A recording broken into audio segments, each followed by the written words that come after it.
Welcome to the Shopify Happy Hour. On this show, you'll hear from Shopify founders, operators, and experts on growth marketing strategies, lessons learned from the trenches, and other nuggets of e-commerce wisdom shared over a different drink each episode. Today, I'd like to welcome Nishal Kumar, founder and CEO of No Days Wasted, which creates scientifically backed functional supplements that help you maximize life's moments.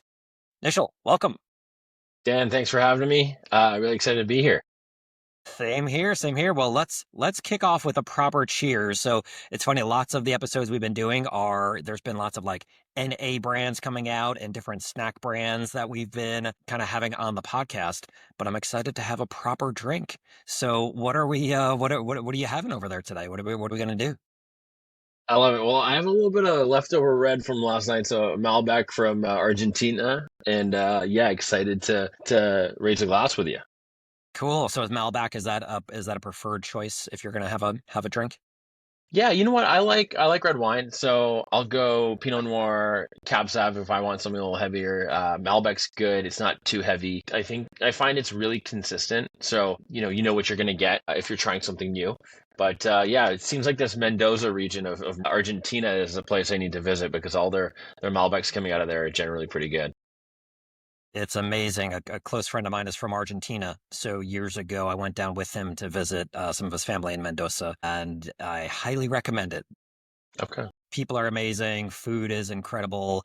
You will eat more parts of animals than you ever thought you would because they do these amazing like barbecues. And then while they're throwing these giant meat fests, there's lots of Malbec that is flowing, and the vineyards that you can visit are just beautiful.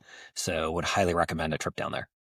I love it. I love it. And what are you drinking? I mean, that sounds all right up my alley. Every year I get a half cow, split it with some friends. Yeah, last year full lamb too. So, a good friend of mine became a rancher, and she has her small ranch, and we source locally, we're able to cook everything up, learn about all the different cuts, also the different ways to cook them, also a lot of diversity. You're not just eating the top tier steaks. You're making smash burgers with the ground beef. You're slow cooking with the tougher cut. So a lot of fun stuff happening by being able to really bring in the local. Meat and wine. I'm glad we connected. I think we can. I think we're going to be buds. So We yes, have a lot in common here. exactly. So I'm drinking. You mentioned Pinot Noir, so I've got a Pinot Noir from Nicholson Ranch out in Sonoma. Little shout out to these guys. There we So my go. wife is from Napa Valley area, and years back, so during COVID, we actually had a trip planned to Italy to go through the Italian wine region and just dive deep into Italian wine. And we were supposed to go in March 2020. Obviously, COVID hit and our trip, we canceled it because everything was shut down. So instead, during that time, during the pandemic, we decided just to go down this rabbit hole of learning as much as we could about Italian wine. So Yeah. every week we were going to our local wine shop and getting more wine than we should and drinking lots of Italian wine, learning as much as we could, digesting lots of books, audiobooks, reading all about Italian wines. And as we were going through this process of just trying to taste lots of different varietals and regions and vineyards, there was some really good stuff, and there was also some stuff we're like, yeah, we don't really love it too much. We started to realize that in order to dial in quality over time, we should find vineyards that we really like and that subscribe. So we actually do a subscription to Nicholson Ranch. We can go out there and they have a beautiful vineyard. They'll give you like a really nice experience if you're a member. So anyway, they do really good stuff. And I'm drinking a Pinot from 2020. Pinots I like just because you can drink them with food. You can drink them on their own. They're always tasty. So anyway, enough talk about that. But cheers, good sir. Thanks for being on Cheers. here. I'm in my office here, so I'm using the trusty aluminum or steel glass here from WeWork. But I there love we it. go. Good deal. There we go. That is lovely. I mean, hey, I'm on the West Coast, and it's 1 o'clock, so you gave me a little reason to start early and wet the palate a little bit. So having fun here. Nice. Yeah, it's always good scheduling these because depending on if we're gonna have an alcoholic drink, sometimes we're scheduling it's like, all right, 9 a.m. And I'm like, you know what? Maybe we push that back to afternoon, but 1 p.m. is 5 p.m. somewhere. So Exactly. good stuff. Well, let's get it going. Well, just a couple questions. So you were talking about meat, we're talking about wine. Let's talk about drinking in general. So are you typically drinking when you are eating? Are you going out with friends? Are you drinking at home? What's your relationship with alcohol? Yeah, one of the big things is I never drink alone. I can't remember the last time that I have or I even wanted to. Um, I'm, really, I love my time and I love being able to be busy all the time. So, drinking for me is usually a social time, or it's tied in with cooking and a culinary experience. So I'd say that probably the two times are you're celebrating a moment with some friends, catching up. Like what had one of my best friend's birthday parties last weekend. We went to a new restaurant that we haven't tried, and then they had a great selection of natural wines. So we were trying a lot of natural reds. We had a natural red from Italy, one from France. It was a lot of fun, and we tried. There was a steak pairing, and it was perfect. So kind of right up our alley with what we just spoke about. And then also cooking. I love to cook myself. So I find when you're in that creative environment in your own kitchen, uh, firing stuff up on the grill or on the pan, having that glass of red really gets your senses going, and typically cooking for more than just myself. So cooking for with my girlfriend or with some friends and family. So yeah, it's very social. I think it brings us together. It's more tied around how are we coming together, chatting about our days, our experiences, our goals, our life, our aspirations, and sharing a great meal and having all the senses activated alongside of that. I love it when you look at longevity studies and some of the blue zones where people live to be there's a high percentage of centenarians, people living to 100 years or older. Social connections and community is one of the number one things that kind of ties those communities together. And lots of those zones, people are drinking wine as part of their everyday life just to kind of enhance their experience, connect with other people. And alcohol is an interesting place because there's, a lot of people are talking about, drinking overall can be bad for your health, right?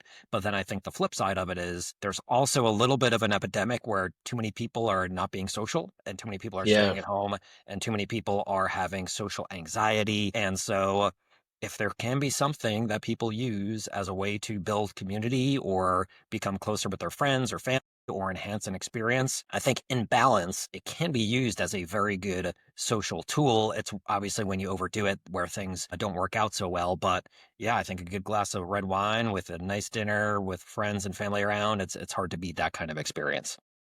Yeah, I couldn't agree more. I think the big message should be balance, not binge, right?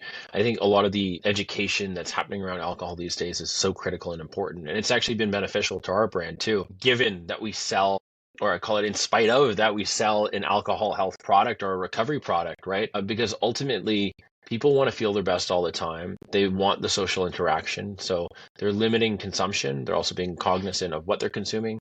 I personally don't find myself consuming spirits as much anymore. More so, it would have to be in a premium cocktail. Shout out Mission Cocktails, great brand if you like batched premium cocktails. But more so, it's a red wine and a light beer. I love a good Michelob Gold as a refreshing beer to drink while watching a game or something of that sort. Really understanding the toxins and really what our upper limits are and how we should do it all in moderation and really not overdo it. That's the big thing, right? So I think the education's been beneficial, but to your point, the community, the connection of human beings, and be able to build friendships or catch up over lost time or even find a partner as a result of maybe you were at a bar, maybe you had a drink or two that night.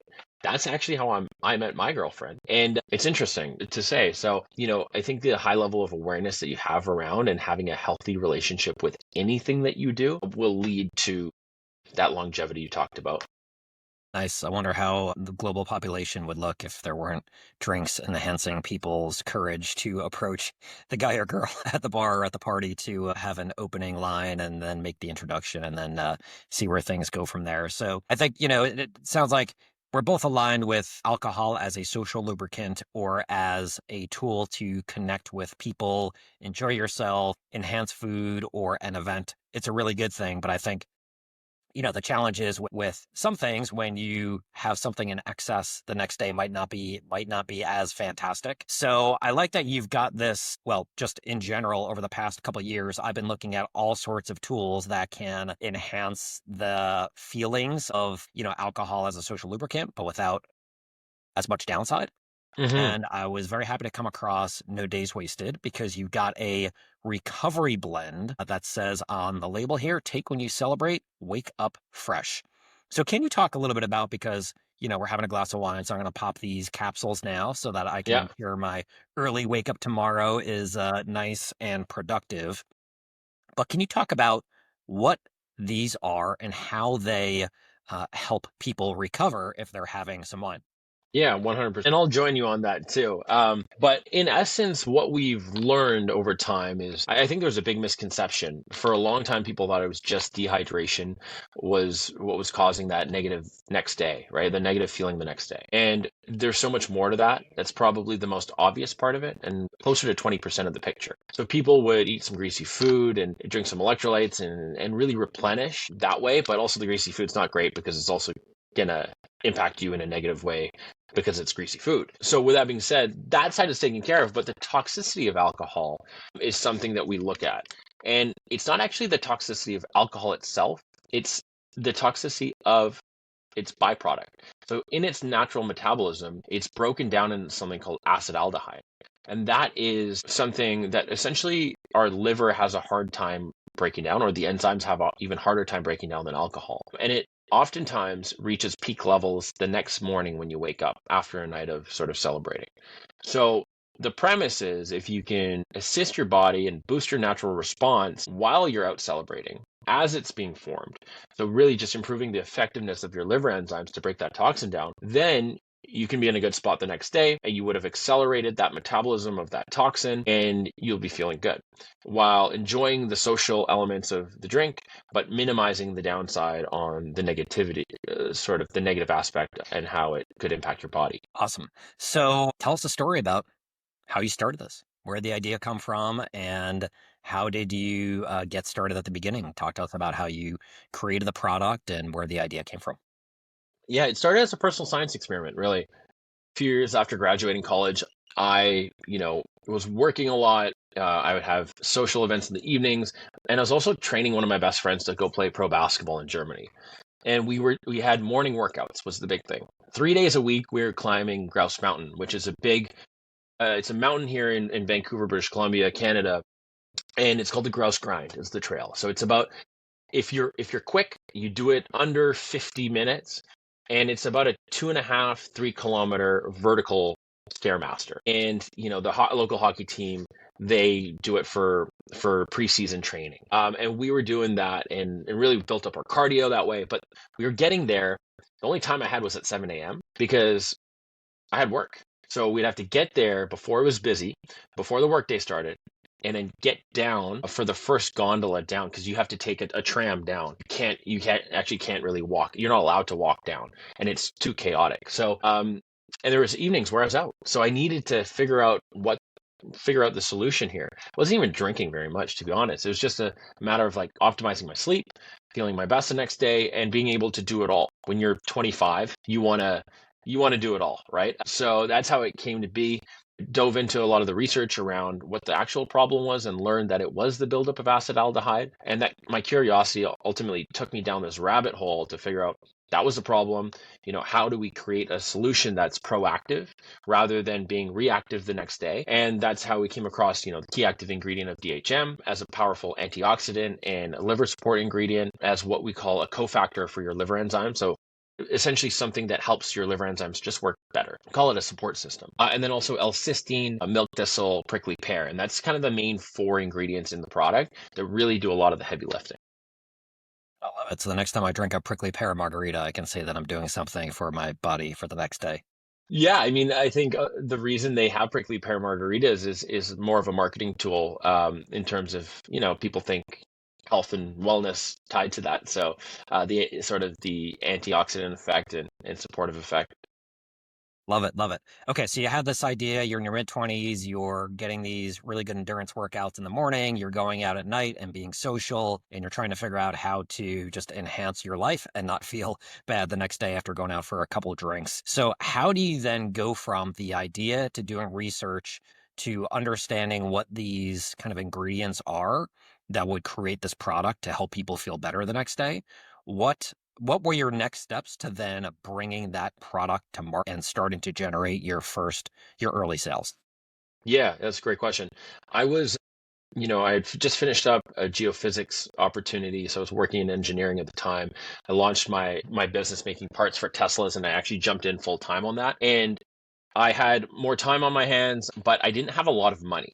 So the money that I did have, I use it for ordering raw materials, testing, and actually encapsulating in my own kitchen, messing around and trying to figure out what the exact formula was going to be.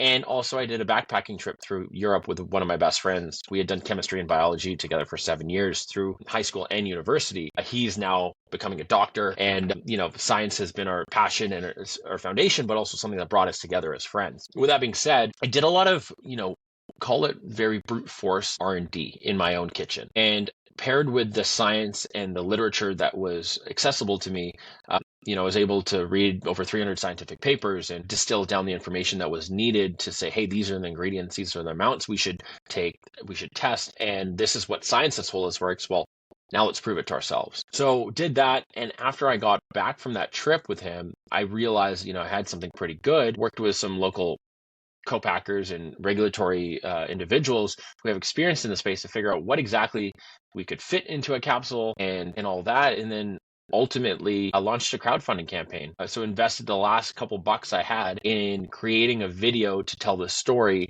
so we could create some pre-order sales, and we launched on Kickstarter, and then they booted us off the platform because they don't like supplements. So quickly pivoted and went onto Indiegogo. Ended up doing just over $30,000 in pre-order sales in 45 days, and that was enough to fund our first production run. Amazing. So other than investing in a video to tell your kind of founder brand story, did you do any marketing to, let's say, build a list for Indiegogo or Kickstarter, or did you just launch kind of fresh and allow the algorithm to get your brand in front of potential investors? Yeah, I wish I knew more about list building at the time from an e-commerce standpoint. I had a little bit of a list from, friends, family, network, but not like a true focus group, or call it like people with more than 1 degree of separation away. Ultimately, the platform did help us a fair bit, because if you're a project that gets some legs, you're able to, they're going to sort of support you a bit and get you in front of more. Additionally, we ran paid ads. So that was a time when Facebook ads were a little bit more lucrative than they are today. And the attribution was a bit stronger. So we knew kind of what we were getting. I did learn the hard way, because for a little while I was running some of the budget at a really high cost of acquisition because I was running it myself. Yeah, we figured that out and scrapped it. But yeah, I wish I had more of a list, but the platform did help for sure. Okay, awesome. You go to Europe, you're developing this sort of formula. You realize you're onto something. Come back, you launch the Kickstarter, then you move to Indiegogo. You have a successful raise. You said you raised about 30,000, is that right? Yeah, just over $30,000 in 45 days. So our first production run was about 40K. So I was able to scrap together a little bit of cash. My brother gave me a couple bucks, and then what we got from that run, or from that Indiegogo, and get the first PO through the door. Awesome. How'd you find a manufacturer? Funny enough, a year or two prior, I was working in engineering as a geophysicist, and I had a friend slash mentor that knew I was like always looking for something cool to do and learn and grow. And he called me one day. He's like, "Hey, look, we're touring this co-packer, this manufacturing facility. I know you're not in the space. They make supplements, but you know what? Why don't you come along and just join?" And I said, 100%. I'll clear my schedule for the afternoon. Let me know if you can do this time. Let's go. Jumped in, and I was able to meet that team, their account managers, and even the founder of the facility, and learn a lot about the space and ask a lot of questions. So by the time this idea came to be, I was like, oh, great. I already have someone I can reach out to. And they helped provide a little bit of insight. They're like, okay, well, what do you want to do here? Do you want to make a beverage? Do you want to, you should sell convenience. That's really important, because your delivery is so important. You want to make sure people take the product, right? So ultimately landed on capsules, because the ingredients themselves mixed into like a potion or into a liquid don't taste very good. They're very earthy, very herbal. So making sure that we're creating something discreet, simple, and easy to take, and you take it, you forget about it, and you focus on the glass of wine and the real experience that your palate's going to have with what you're trying to accomplish, food, beverage rather than some magic potion was the ultimate goal. So that's why capsules are the prevailing dosage form.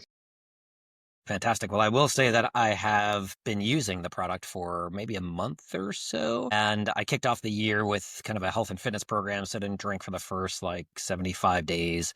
And then had a few fun nights, where I went out, drank some beers, had some wine. And I would attribute those nights out to product testing, just, in honor of the podcast. And doing it to science, right? It's all Yeah, for exactly. science. It's for science, did it for science. And yeah, the next day I definitely felt a lot better than I should have. So the product has definitely been effective when I've used it. So kudos for product dev, because I definitely noticed a difference from taking it and then the next morning realizing like, wow, I feel better than I should right now. So good job with that. Well, that makes me really happy to hear. I mean, one of the things we focused on the last, it's been almost call it 8 years in the journey now, including R&D before formed the company and launched the first campaign, but is ingredient quality. Not all DHM is made equal.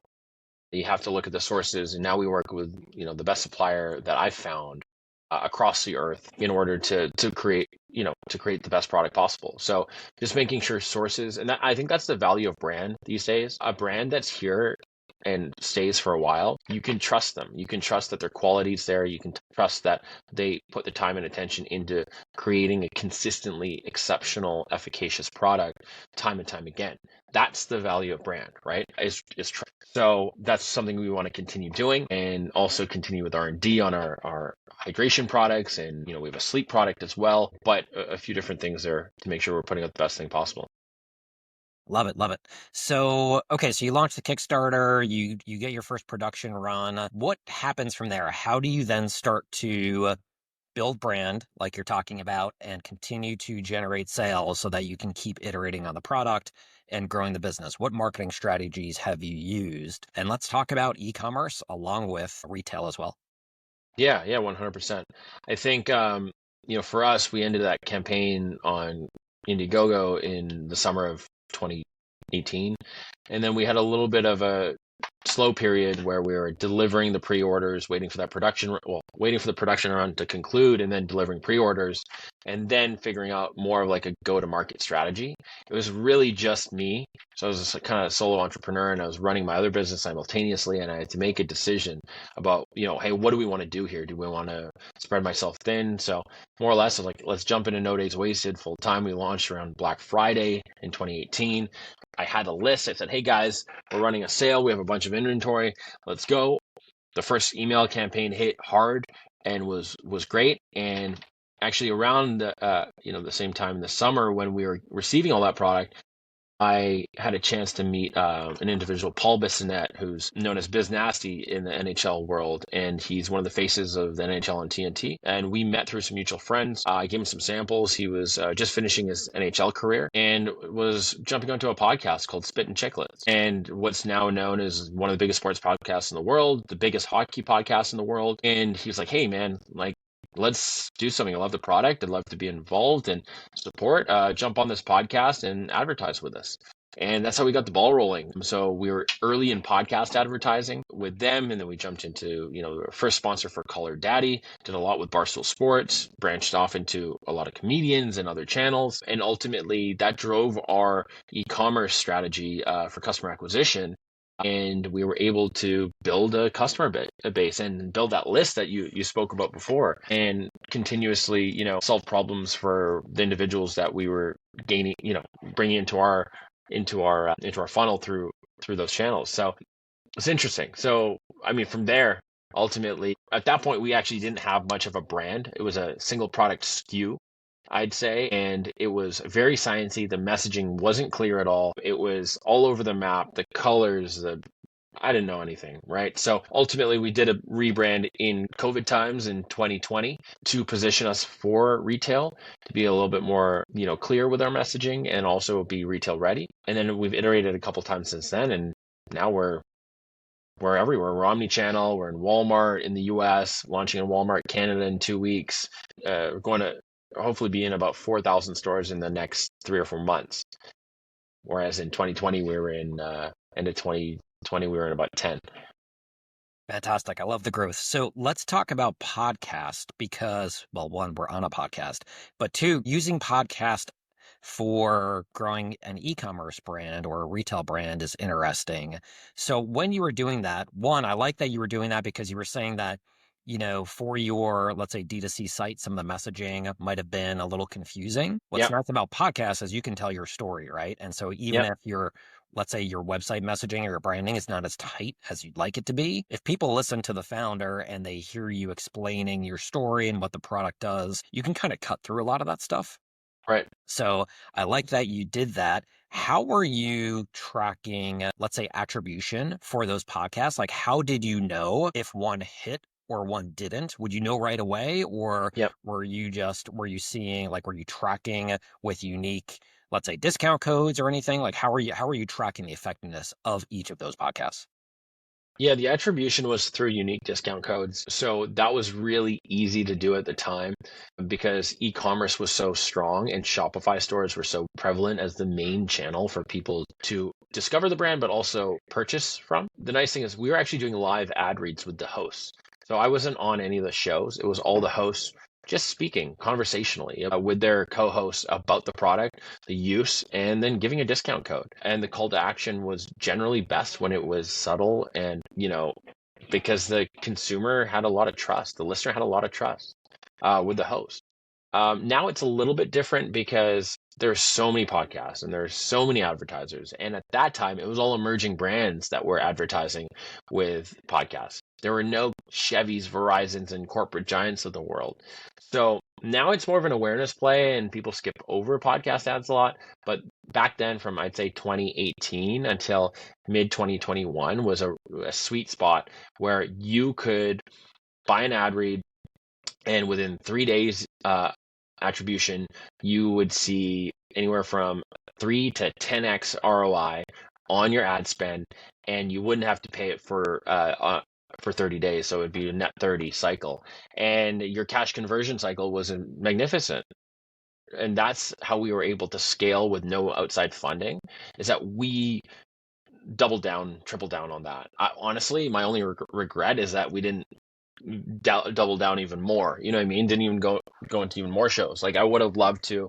Like we could afford shows that were like $3,000 to $10,000. But if we could have afforded shows that were 10, 20, 30, 40, $50,000, then you would have seen that explosive growth in a way that you probably couldn't even have managed. You would have sold out before you knew it.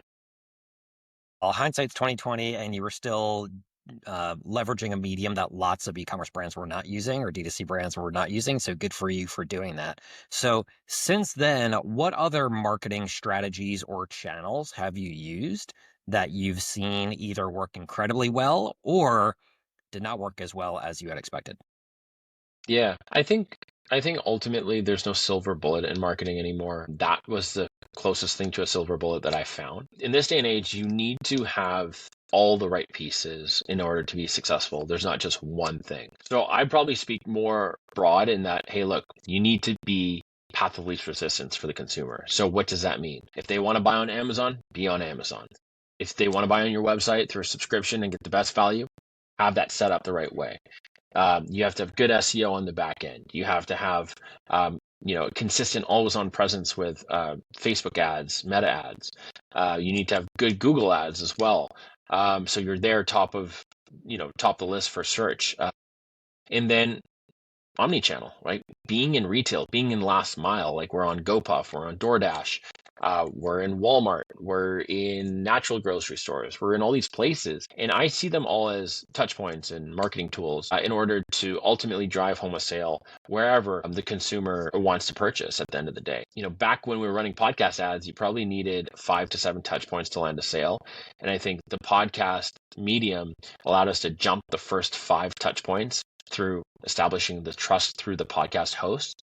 And now I'd say you probably need 15 to 20 touch points to drive the sale. And it's even harder to get that trust. So you have to be everywhere. I know it's obviously not a super clear answer, but omni-channel is a sales strategy, but it's also a marketing strategy. Makes complete sense. It's one of those when consumers see a brand in Walmart or name your other big box store. It's one, a touch point for awareness where they're reminded that the product exists, but two, it adds some credibility and trust because when products are sold in store, there is that trust element where, hey, this big box purchaser has invested in this brand, they're carrying it, which means that, part of the effort of the consumer, and I think that's so much as humans, we're often just lazy and we kind of want to be told like, hey, this product is good, that we want our work done for us, right? If we're walking down the street and there's 10 restaurants and you're looking to go get dinner out and one restaurant is packed, it's just natural that people will go to that restaurant even though you're going to wait in line because it's the crowd theory, right? Other people have shown that they want to go there, so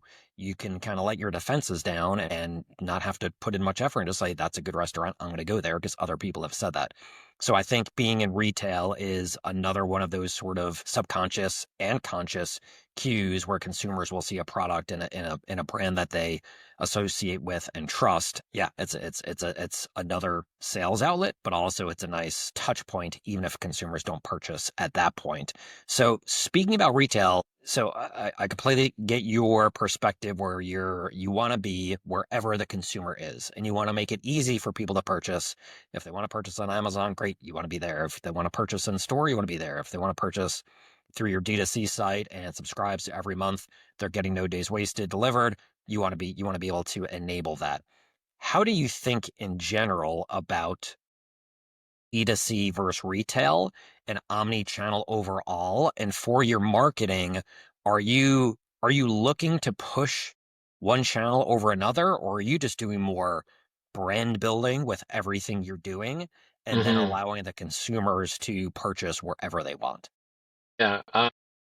Brought up a lot of good points. Just one note is like to your point about, you know, attention gets more attention is like if you walk around in New York City and you walk through Soho and you see people lining up and you see this line, people just line up in New York, right? And the line continuously gets longer and longer. And half the time they don't even know what they're lining up for. I've been in that situation where I'm like, what are you guys lining up for? Well, they're like, well, we don't really know. It looks like there's something going on here. You know what I mean? Like it's pretty fascinating to understand that behavioral psychology piece of attention and like demand.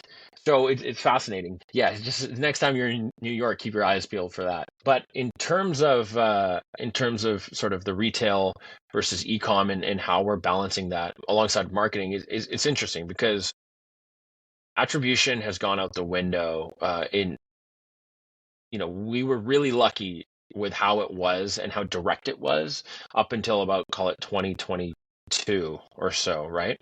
Uh, from there, you have to be on as many channels as possible and spread the message and make your call to actions be as sort of clear but as diverse as possible with where you're available.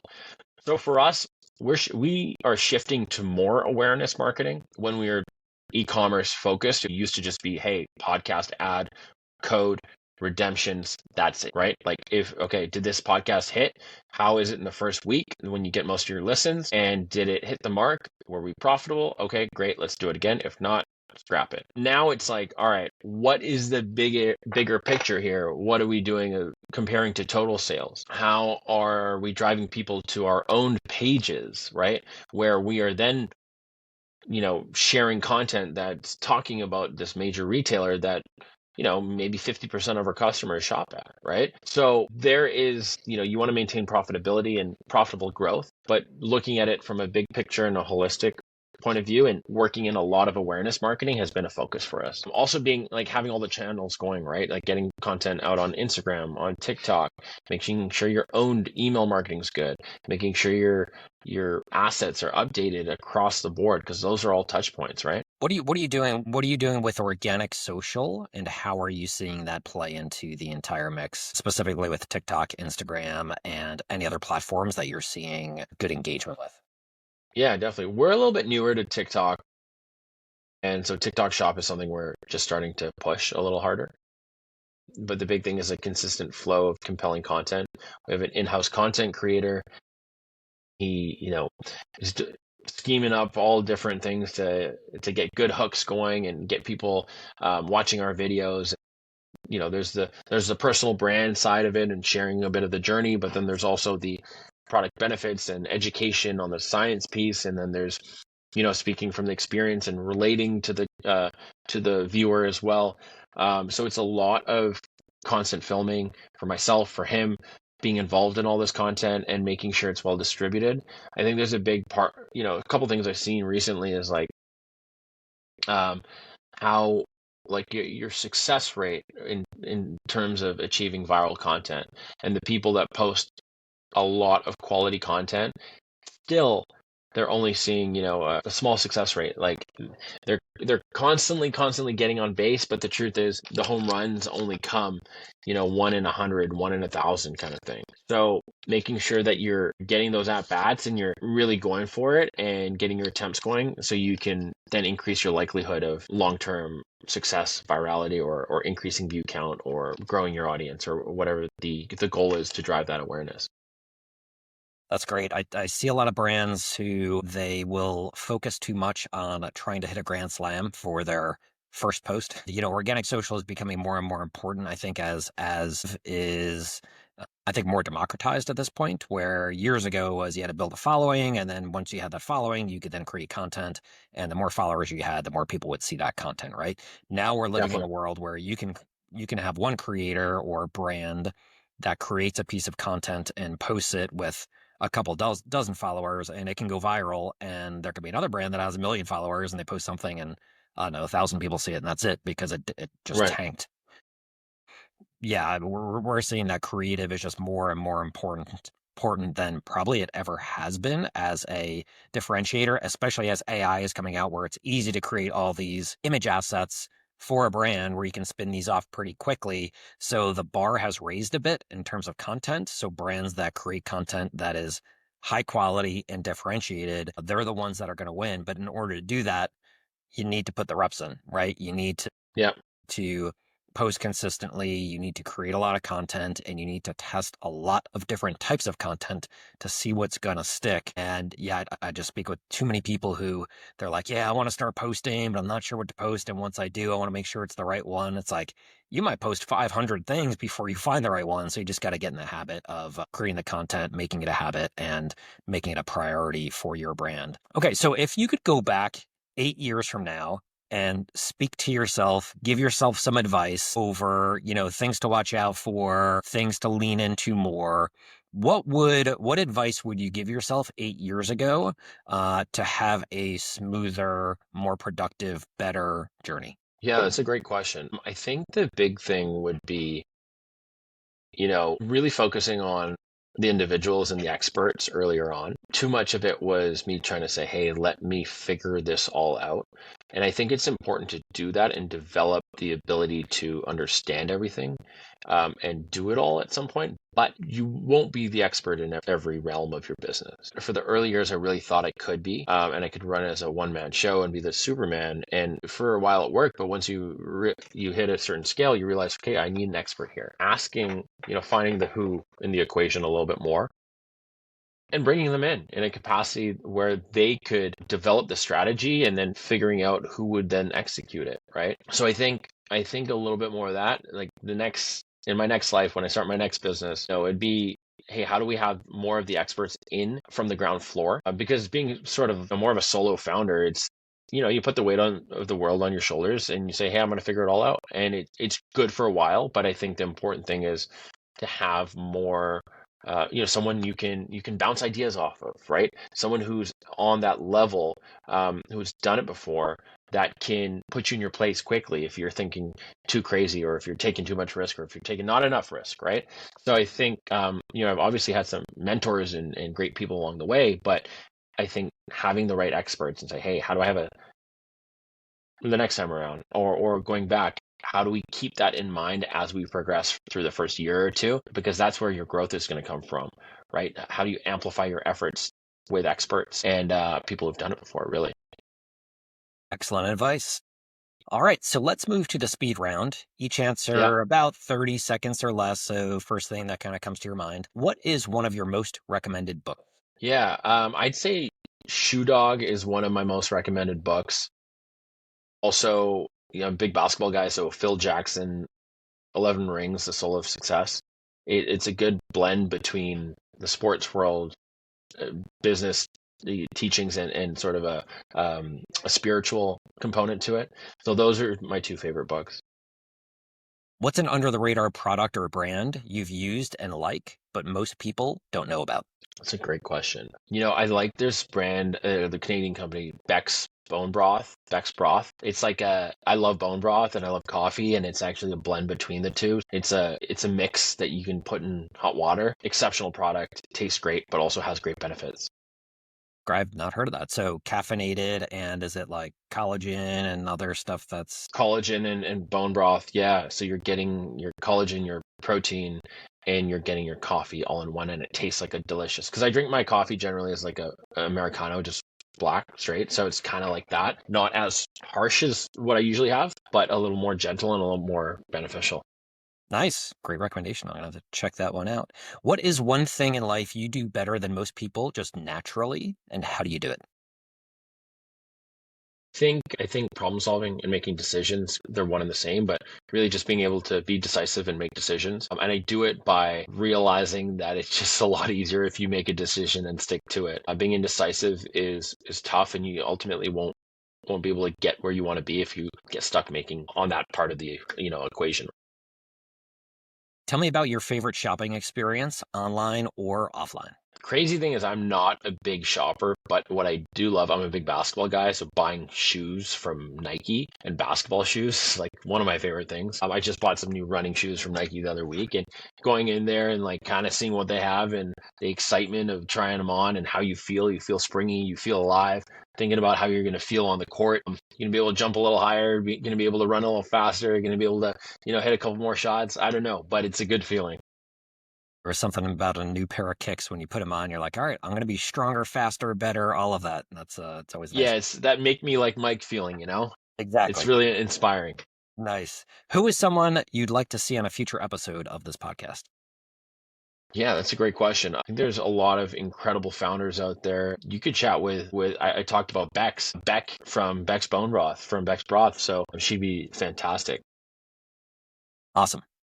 Nishal, where can people connect with you to learn more? I am on LinkedIn a lot. I'm sharing something every day, trying to share the journey. So it's just Nishal Kumar on LinkedIn. Also, our Instagram page for No Days Wasted at No Days Wasted Co. or on TikTok at No Days Wasted. We're also available, if you want to try our products, they're on Amazon.com.ca. Just search No Days Wasted, and you can see what we deliver. Fantastic. Nishal, thank you so much for bringing No Days Wasted to market as a way to help people enjoy life's moments while making it easier to bounce back the next day, sharing your expertise and insights with our audience, and for joining us on the Shopify Happy Hour. Thank you, Dan. Here's to you. Appreciate you having me. It's been a blast. And yeah, I'd love to see you in person soon and raise a glass in person and share some steaks too. Fantastic. Cheers, cheers.